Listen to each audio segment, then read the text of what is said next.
Okay, so apparently I got the times wrong today, and I let you out at 3:15 rather than 3:45. That is a sort of error on my part, or in your case, an error in your favor, as they would say in Monopoly, right? A bank error in your favor. Um, the good news is, I think in the 45 minutes we talked today, I got the basic ideas of the course in place. Your challenge going forward now is to spend time looking at the course syllabus, which you can find primarily through the online website that we're going to use for this class. Because that space details in intricate part each individual element of this course, of its requirements, how it works as a process, due dates, expectations, and those kinds of things. Um, I thought time was really flying fast today, so it seemed like I was missing out on a bunch of stuff. And the reason why is I basically had a half an hour less than what I'm used to on the first day. But so for Thursday, your job is to read the Weisinger PDF, which is in Canvas under Files. It's to spend time looking at the syllabus and identifying areas that may be confusing to you and that you might want to ask about in class, so we can really hone in on what this class is and how it works.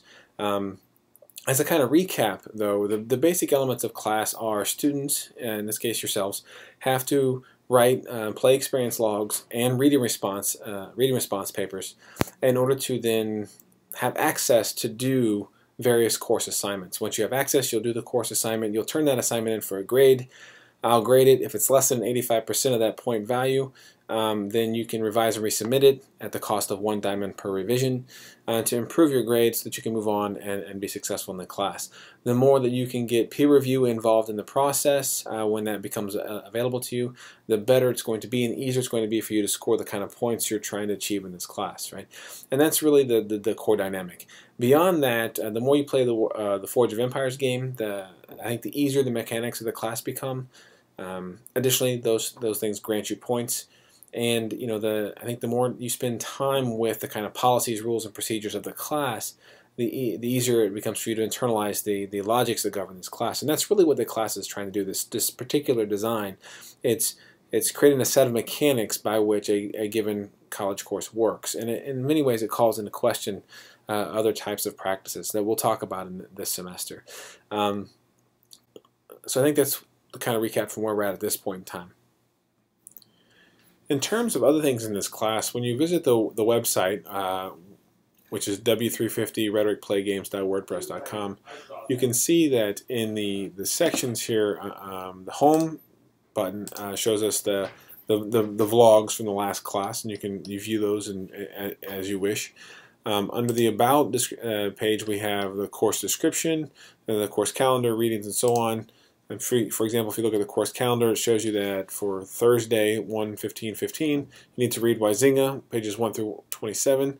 And then in class, we're going to discuss the reading and start applying Weisinger in various ways.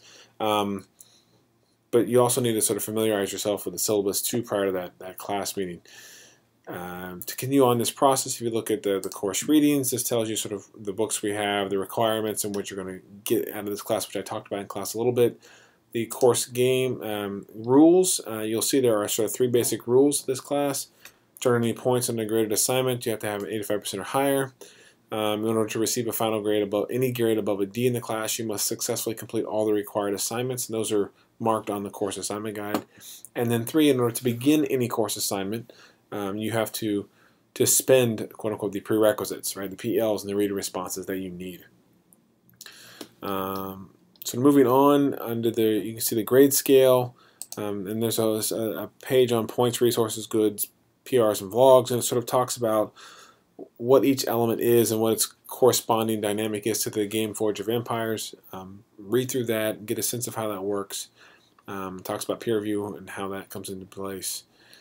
If you go to the policies, then this is where you're going to find things like standard course policies, which includes attendance, how to contact the instructor, and so on and so forth. And I'll update this stuff in class. My office number is still the same. My email is still the same.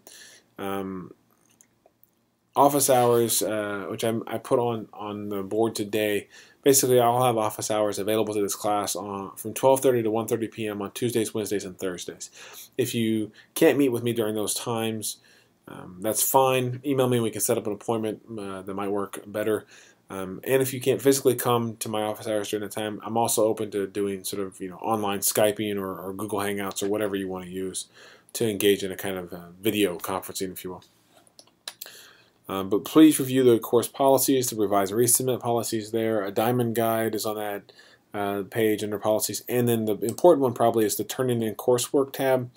And you can see it talks about where the coursework is, how do you get to those elements, using the right forms and so on and so forth. But at the bottom of that it says the course checkpoints. And here sort of details the kind of the only due dates we have in class, which are, for level 1, it says both L1 assignments have to be completed by January 22nd. You need to have at least one L2 done, level 2 assignment done by February 12th, and at least one level 3 assignment completed by March 25th. And this is just to ensure that you stay on top of some of the points, but it's definitely not the same kind of hard and fast rules that we have in most classes. Beyond that, there's a link to assignments, and each of these details what each assignment is. The only thing that's not up in its entirety is the peer review guide. I'm still revising that for various assignments in class, and so I'll make that available once somebody has unlocked the peer review option in the class. Anyways, that's the kind of stuff we left out. I know that's about an extra 5 to 8 minutes of discussion, and would have opened up a lot of questions. And I'm hoping you'll come to class with questions for next time, talk about those kinds of issues going forward. Because what we're going to start doing in this class is to talk about how do we define things like play and or games, and does something like a college class like ours fit into that criteria, and if so, how does it work, right? So we'll start to sort of tease out the essence of games and play, and then use that as a platform by which we'll write and engage in different kinds of class activities. But we will definitely go from 2:30 to 3:45 next time, so come prepared, having done the reading. Work on the PELs if you can, or if you want to. And if you want, you can start the reading response assignment as well. So, but that's up to you and how you want to work at these things at your own pace. The syllabus quiz is available in Canvas, and I'll put up a print version of the syllabus as soon as I can into Canvas as well. Otherwise, again, visit the website. It details all the policies there.